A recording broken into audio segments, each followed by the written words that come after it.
किए हैं, इसमें 95 मन तुम अपने पास रखो और 5 मन मेरी राह में दे दो। मेरे उन जो है गुरबा में, यतीमों में, मसाकीनों में दे दो। और ये सिर्फ तुम्हारा देना जो है वो सिर्फ ऐसे नहीं है, बल्कि इससे भी कर्ज हासना है। तुम मेरे से तजारत करो। तुम 5 मन मेरे उन कुरान पढ़ने वालों को, उन जो है वो हदीस को पढ़ने वालों को, उन जो है वो फिका के इल्म को हासिल करने वालों को खिलाओगे, उनको दोगे। फरमाया मैं तुम्हें उसके बदले में एक एक की जगह 10-10 दुनिया में अता करूंगा और 70-70 तुम्हारे लिए आखिरत में लगा दूंगा।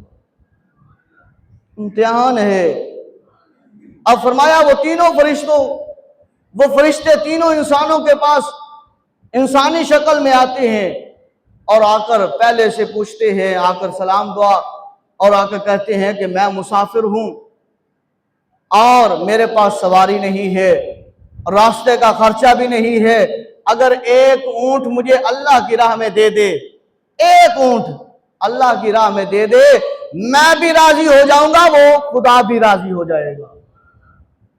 वो कहता है ये कैसे, ये तो बड़ी मैंने मेहनत से कमाया है। जैसे बंदा, हम किसान दाना फेंक के आते हैं और इधर से बादल बनते हैं, जब गंदम पकती है उस वक्त हमारे दिल के जो है वो हालात बदलते हुए नजर आते हैं, दुआएं करते नजर आते हैं, अल्लाह ये मेरी गंदम सलामत रहे, फसल मेरी बच जाए, सलामत रहे, अल्लाह मैं तेरी राह में दूंगा, अल्लाह मैं तेरी राह में दूंगा, काश के ये मेरी फसल सलामत रहे, ये बच जाए, रेट अच्छा लग जाए। उस वक्त यही अदा होती है। जब आ जाती है फिर बंदा बदल जाता है। फरमाया जब उससे पूछा अल्लाह की राह में एक ऊंट दे देना, उस आगे उसने कहा कि मैं अल्लाह की राह में एक ऊंट तुझे कैसे दे दूं, ये तो मैंने बड़ी मेहनत से कमाया है। अब वो इंसानी शक्ल में आया वो फरिश्ता कहता है कि मुझे लगता है कि तू बीमारी में मुब्तला था, तुझे सेहत उस खुदा ने अता की है, तुझसे तो कोई बात करना गवारा नहीं करता था, तुझे तो अपने पास कोई बिठाना गवारा नहीं करता था, तुझे सेहत देने वाला वो खुदा है, आज उसी खुदा के नाम पर दे। कहता है नहीं नहीं मैं तो सेहतमंद था। फरमाया अगर ऐसी बात है अल्लाह तुझे उसी हाल में कर दे जिस हाल में तू पहले था। फरमाया वो बीमारी फिर हमला करती है, वो सारे के सारे जानवर भी खत्म और बंदा वापस उसी हाल में आ जाता है। अल्लाह अकबर। दूसरे के पास फरिश्ता जाता है, कहता है कि एक गाय मुझे दे दे अल्लाह के नाम पर। वो कहता है कि मैं तुझे कैसे दे दूं, मेरी तो बड़ी मेहनत है, ये मेरा कमाया हुआ है, मैं तो रातों को इनके लिए जागता हूं, दिन को मैं इनके लिए चलता हूं, इन्हें चराता हूं, ये तो मेरे हैं। उसने कहा अल्लाह के नाम पर। कहते हैं नहीं दूंगा, ये मेरे जाती हैं।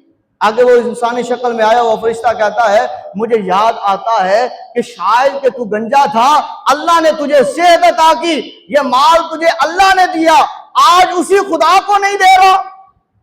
कहता नहीं नहीं ये तो मेरा नस्ल दर नस्ल है, ये तो मेरे बाप दादा से चला आ रहा है, ये तो मेरी विरासत से चला आ रहा है, ये तो मेरी अनथन मेहनत की वजह से है। वो फरिश्ता कहता है अगर ऐसी बात है तो अल्लाह तुझे पहली हालत में कर दे। फरमाया सर के बाल भी खत्म और फिर वो सारा माल भी खत्म और फिर वो बंदा उसी हालत में हो जाता है जिस तरह वो पहले कंगला था, गंजा था और लोग उससे गिन खाते थे। फरमाया अब वही फरिश्ता जब तीसरे के पास जाता है और उसे जाकर कहता है कि अल्लाह के नाम पर मुझे एक बकरी दे दे, मैं उस खुदा के नाम पर मांग रहा हूं। आगे से वो नबीना जिसे अल्लाह ने आंखों में रोशनी अता की है वो कहता है जरा ठहर जा, जरा रुक जा, ये एक नहीं ये सारी बकरियां मुझे देने वाला वो खुदा है, और सिर्फ ये बकरियां नहीं मेरी आंखें रोशन करने वाला भी वो खुदा है। तो एक क्यों मांगता है, उस खुदा के नाम पर ये सारी बकरियां मांग ले तो मैं खुदा के नाम पर देने के लिए तैयार हूं। फरमाया ये बात इतनी पसंद आती है। वो फरिश्ता कहता है कि मैं अल्लाह के नाम पर आया था और ये इम्तिहान लेने आया था। नहीं बस एक मिनट, अल्लाह के नाम पर आया था। चलो अंदर भाई होने उनको चाबी नहीं। اچھا بات کو مکمل کرو، تو گارو نہیں یار ہوتے ہوئے کرو یا بٹھا دو. اچھا بات کو مکمل کرتے ہیں. فرمایا کہ اللہ تبارک و تعالیٰ کی طرف سے میں آیا تھا اور یہ بکریاں بھی تیرے پاس رہیں اور تیری آنکھیں بھی تیرے پاس روشن رہیں. بس بات مکمل یہی ہے کہ دوستو بزرگوں، جس طرح ہر سال آپ خدمت کرتے ہیں جامعہ ندیہ کے ساتھ عشر کی صورت میں، اس مرتبہ بھی کریں. اللہ تبارک و تعالیٰ رزق میں برکت عطا فرمائے گا. استاد محترم تشریف لیں.